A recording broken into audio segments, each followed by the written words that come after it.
钟。唉，小王子，我慢慢了解到你心酸的生活。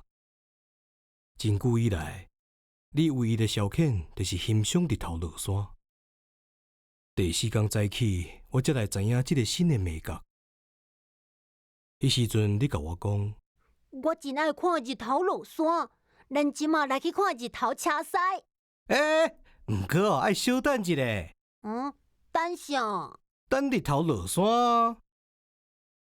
日头起身有感觉小可奇怪，尾家己嘛笑啊。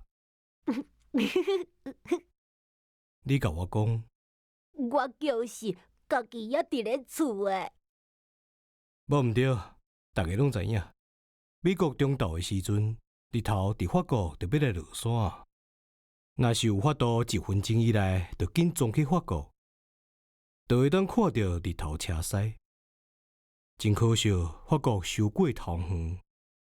毋过伫你的小型市顶悬，你干那爱甲椅仔刷几步位就有够啊。见要看黄昏的日头，你就拢看会到。我捌一天看过43摆日头落山。尾你阁继续讲。你知无？人若感觉足伤心的，都会真爱看日头落山。你看43摆日头落山迄天，是毋是足伤心的？毋过小王子无回答我的问题。